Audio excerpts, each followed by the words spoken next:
मेहनत मजदूरी करके एक लड़का अपने परिवार का भरण पोषण करता था। लेकिन एक दिन टहलते टहलते वो एक ऐसे इलाके में पहुंच जाता है जहां पर लड़कियां बहुत अच्छा मेकअप करने के बाद, कम कपड़े पहनने के बाद ग्राहकों को अपनी ओर आकर्षित करती हैं। और तभी वो लड़का उन सीढ़ियों को चढ़कर सीधा पहुंच जाता है कोठे पर, और वहां जाकर देखता है तो एक से बढ़कर एक लड़की है जिन्होंने अपने तन पर उम्मीद से भी कम कपड़े पहने हुए थे। उन लड़कियों को देखने के बाद वो लड़का न केवल आकर्षित होता है बल्कि उनमें सिर्फ सिलेक्शन करने की कोशिश कर रहा था कि मैं किसके साथ जाऊं। तभी एक और लड़की की वहां पर अचानक से एंट्री होती है। उस लड़की को जब वो देखता है तो उसकी आंखें खुली की खुली रह जाती हैं।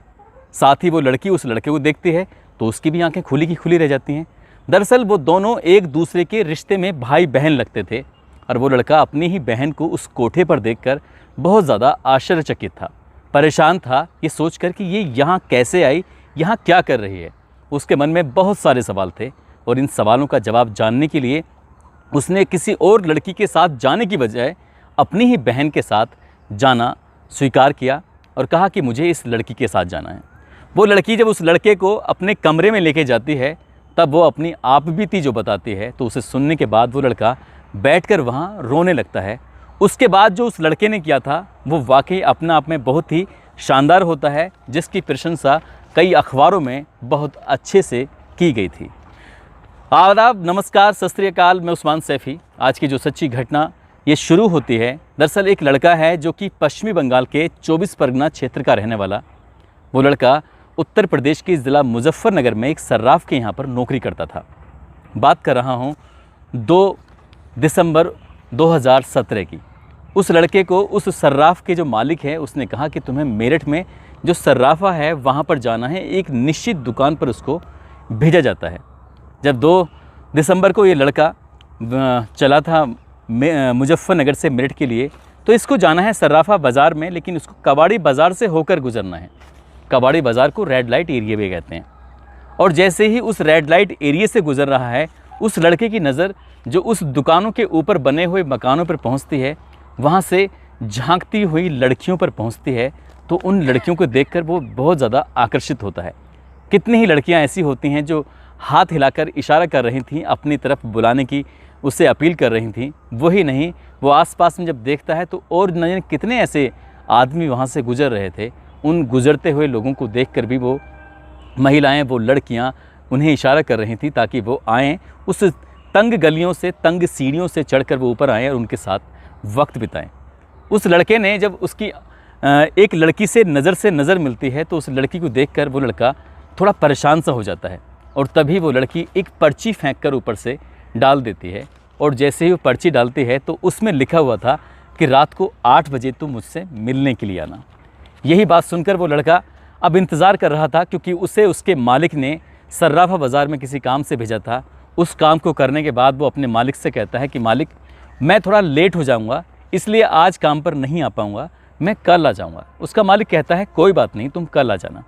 वो रात 8 बजे होने का इंतज़ार कर रहा था, और जैसे ही रात के 8 बजते हैं वो उसी कोठे पर, उसी सीढ़ी के पास खड़ा होकर जब ऊपर चलता है, चलने के बाद जब देखता है अंदर, तो एक महिला है, और वहाँ उस महिला के इर्द गिर्द कई सारी और लड़कियाँ हैं जो सुंदर सुंदर हैं, जिन्होंने उम्मीद से भी कम कपड़े पहने हुए थे। सभी लड़कियों ने मेकअप किया हुआ था, वो और भी ज़्यादा खूबसूरत लग रही थीं। उनकी कोशिश थी कि वो ग्राहक जो आ रहे थे उन ग्राहकों को रिझाने की कोशिश कर रही थी। और तभी वो लड़की भी आती है जिस लड़की ने पर्ची बनाकर फेंकी थी, उसको रात के 8 बजे आने की बात कही थी। दरअसल वो लड़की भी तभी आ जाती है, और उस लड़की को देखने के बाद वो लड़का कहता है कि मुझे इसके साथ जाना है। दरअसल उस लड़की का नाम होता है सबीना। उस सबीना को देखकर वो एकदम से उसका चेहरा खिल जाता है, चमक जाता है। लेकिन उसको अफसोस भी हो रहा था। वो जो लड़की होती है सबीना, वो कोई और नहीं बल्कि उसकी रिश्ते में लगने वाली बहन थी। वो लड़का ये नहीं जानता था कि सबीना यहाँ क्या कर रही है। सैकड़ों किलोमीटर दूर अपने गांव से यहाँ इस कोठे पर इन लोगों के साथ इन कपड़ों में, इस मेकअप में जो वो उसे देखता है तो उसकी भी इच्छा जग जाती है कि वो उसके पास ज़रूर जाए। और उस लड़की ने भी यही इच्छा जाहिर की थी कि तुम रात के 8 बजे जब आओगे तब मैं तुमसे इत्मीनान से बातें करूँगी। ठीक उसकी मांगी हुई जो रकम थी वो तय हो जाती है। वो लड़का जो कि अपनी ही बहन के साथ उस कमरे में पहुंच जाता है, और जैसे वो कमरे में जाता है तो उसकी बहन ज़ोर ज़ोर से ताकि उसकी आवाज़ें बाहर तक ना जाए, इतनी ज़ोर से वो रो रही थी और रो रो के अपने भाई के गले लग जाती है। कहती है कि भैया मैं बहुत ज़्यादा परेशान हूँ, मुझे यहाँ से निकाल लो। 6.5 महीने से ज़्यादा का वक्त हो चुका है और मेरा एक एक दिन एक एक पल कितनी परेशानी से गुजर रहा है, मैं तुम्हें कुछ बता नहीं सकती। तभी वो कहता है कि तुम यहाँ आई तो आई कैसे? तभी वो कहती है कि भैया आने की जो मेन मुख्य वजह है वो कुछ और ही थी। मैं घर से तो निकली थी स्कूल के लिए, पढ़ने के लिए, लेकिन मैं नहीं जानती थी कि एक कार आके रुकती है और उस कार वाले ने मुझे अपने गाड़ी में ज़बरदस्ती बिठाया और नशा दिया। और जब नशे से आंखें खुलती हैं तो इसी कोठे पर आके खुलती हैं। शुरू के 15 दिन तो बहुत ही बुरे, बहुत ही परेशानी वाले बीतते हैं, लेकिन उसके बाद इन्होंने जो मेरे साथ जो किया है वो शायद किसी भी बहन बेटी के साथ नहीं होना चाहिए। उस कोठे पे जो ग्राहक आते थे, उन ग्राहकों को रिझाने के लिए वो लड़की हमेशा तैयार कर दी जाती थी और उनके साथ वो वक्त बिताती थी। जो ग्राहक आते थे, जो पैसे देते थे, उन पैसों से वो अपने पास भी कुछ थोड़े बहुत रह पाते होंगे, बाकी ज़्यादातर पैसे वो उस मालकिन जो होती थी उस कोठे की, वहाँ तक पहुँच जाते थे। यहाँ बातचीत का सिलसिला चल ही रहा था, लेकिन अचानक ही दरवाज़ा फिर से खुल जाता है और दरवाज़ा को जब खुलता है तो वो वाकई बहुत भयानक होता है। एक और लड़की की एंट्री इस कमरे में होती है और जिस तरह से वो लड़की अपने भाई के सामने बैठी हुई थी, कोई भी महिला, कोई भी लड़की ऐसे किसी ग्राहक के सामने बैठ ही नहीं सकती। दरअसल उसने पूरे कपड़े पहने हुए थे अपने भाई को से बातचीत करते हुए, और जब कपड़े पहने हुए थे उसने अपने तन को ढका हुआ था, और जो बैठने का उसका सलीका था, कोई भी लड़की अपने परिवार के साथ ही ऐसे बैठ सकती है। उस लड़की को जो नई एक और लड़की आई थी उसे समझने में ज़रा भी देर नहीं लगी और उसने कहा कि कुछ ना कुछ ऐसी बात है जो तुम मुझसे छिपाने की कोशिश कर रहे हो। यदि तुमने ये बात मुझसे छिपाने की कोशिश की तो देख लेना, फिर ये बात मैं मालकिन तक पहुंचा दूंगी।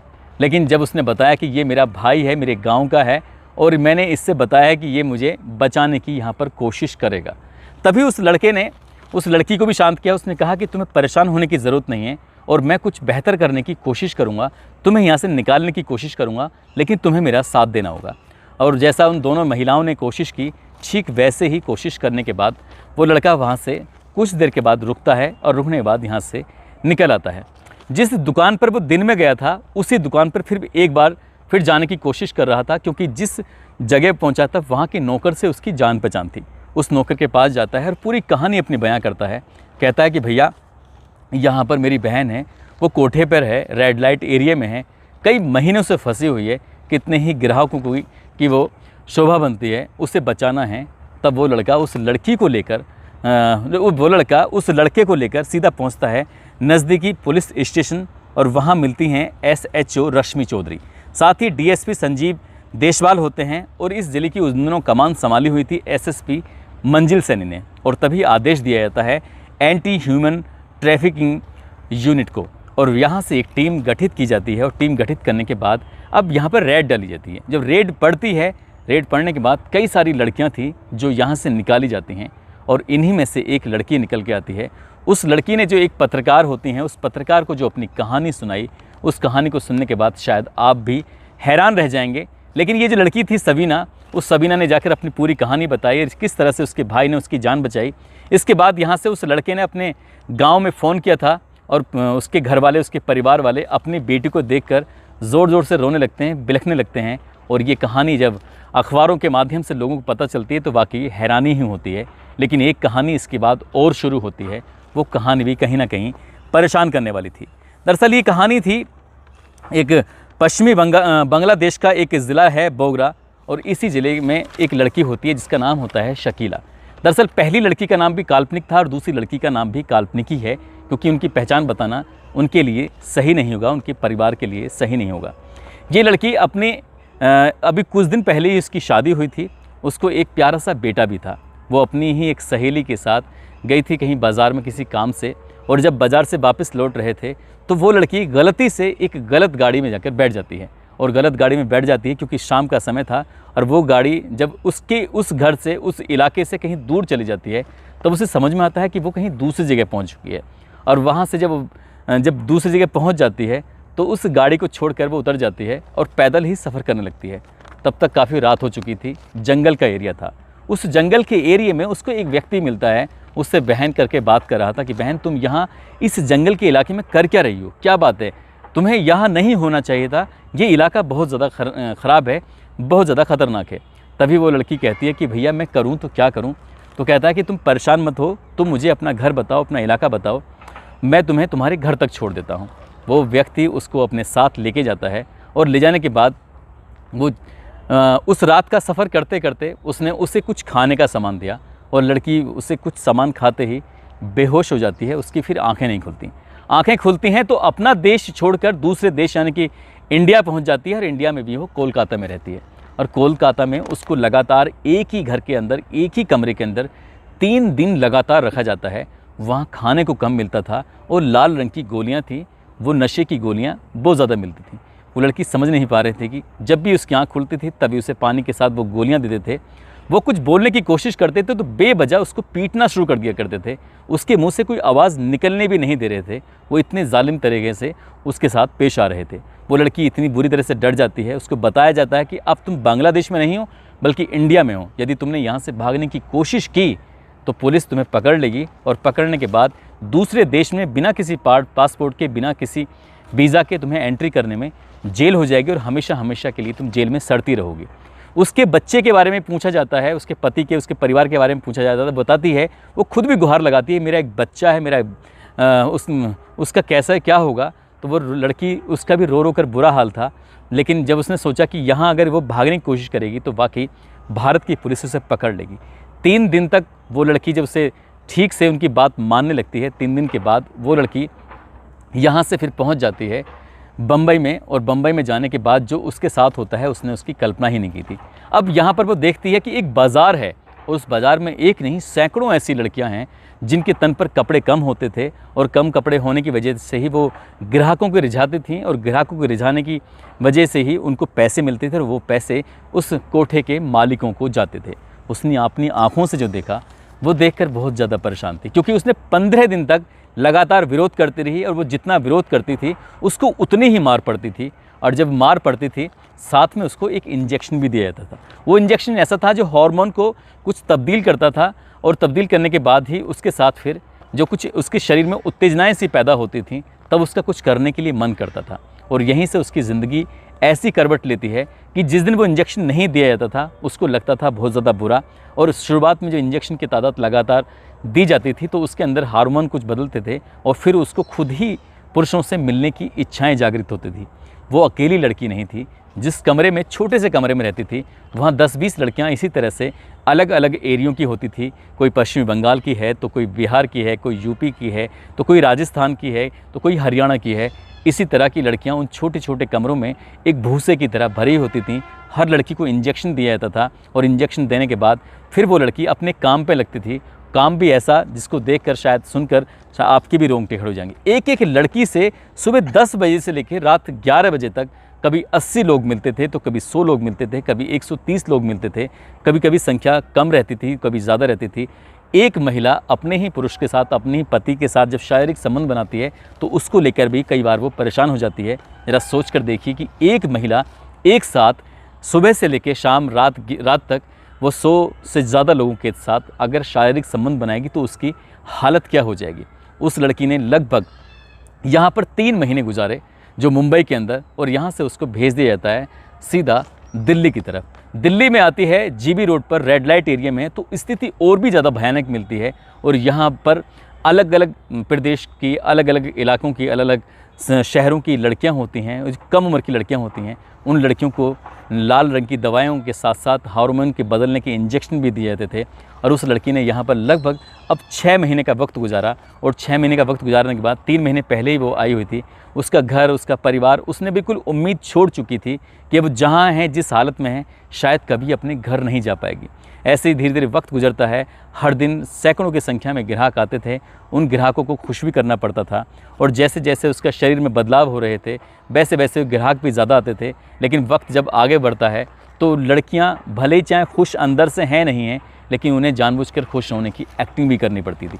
जीबी रोड से उसका फिर ट्रांसफ़र हो जाता है मेरठ के रेड लाइट एरिया में, जो कि कबाड़ी बाज़ार के नाम से भी जाना जाता है। और वो लड़की पहुंच जाती है अब कबाड़ी बाज़ार में। और कबाड़ी बाज़ार में जाने के बाद वहाँ उसकी मुलाकात होती है सबीना से। सबीना की कहानी सुनने के बाद उसको भी लगा कि इस लड़की के साथ कितना गलत होता है, कितना बुरा होता है। लेकिन सबीना की समझदारी ने सबीना की होशियारी ने न केवल खुद की जान बचाई बल्कि ऐसी कई लड़कियों को उस कोठे से बाहर निकाला। और बाहर निकालने के बाद उस लड़की ने कभी सोचा नहीं था, फिर उसके बाद जो पुलिस की कार्रवाई होती है, पुलिस ने उस लड़की को भी उसके घर वालों तक पहुंचाने की पूरी कोशिश की। जब 1.5 साल के बाद वो लड़की अपने उस बेटे से मिलती है और उस बेटे से मिलने के बाद उससे बातचीत करने की कोशिश करती है, तो उसकी आंखों में खुशी के आंसुओं के अलावा और कुछ था ही नहीं। वो लड़की जब पत्रकारों से बातचीत करती है तो वो कहती है कि हर रेड लाइट एरिया में आने वाली हर लड़की की कहानी एक जैसी ही होती है। बस कोई घर से निकलती है तो अपना भविष्य बनाने के लिए, कोई घर से निकलती है तो नौकरी पाने के लिए, कोई घर से निकलती है तो कुछ नया कुछ करने के लिए। लेकिन बाहर की दुनिया जो उन्हें बहुत अच्छे लोग लगते हैं, उन्हें ऐसा लगता है कि बहुत ही सुलझे हुए, समझदार, इतने अच्छे, वो पहले इतना अपनापन दिखाने की कोशिश करेंगे जैसे क्या उस लड़की जो बांग्लादेश में उसके साथ होता है, उसे सामने जो लड़का मिलता है वो ये दिखाने की कोशिश कर रहा है कि ज़माना बहुत ख़राब है और तुम इस तरह से रात में अंधेरे में ऐसे कैसे घूम रही हो, इसलिए तुम्हें मेरे साथ होना चाहिए, मैं तुम्हारे घर तक पहुंचा दूंगा। ऐसे ही ज़्यादातर लड़कियां होती हैं जिनको बहुत ज़्यादा प्यार दिखाकर, बहुत ज़्यादा दोस्ती करके, आजकल सोशल मीडिया पर भी कुछ ऐसे ही चल रहा है, चाहे व्हाट्सएप के माध्यम से हो, सोशल मीडिया के माध्यम से हो, चैट के माध्यम से हो, ऐसे ही लड़कियों को, जो कम उम्र की लड़कियां होती हैं, उन्हें प्यार के झूठे जाल में फंसाकर उन्हें इसी तरह से बेचकर ये लोग अपना धंधा चलाते हैं। ये बताया जाता है कि सर्वे के अनुसार कि भारत के अंदर लगभग 28 लाख लड़कियां ऐसी हैं जो वेश्यावृत्ति के अलग अलग धंधों में पड़ी हुई हैं। वो अपनी मर्जी से नहीं आई थी, लेकिन उनको ज़बरदस्ती इसमें डालकर फिर उनको उनकी गैर मर्जी को ही मर्जी में तब्दील कर दिया गया है। दोस्तों, इस घटनाक्रम को सुनाने का उद्देश्य किसी को परेशान करना नहीं है, किसी का दिल दुखाना नहीं है, बल्कि आपको जागरूक करना है, आपको सचेत करना है।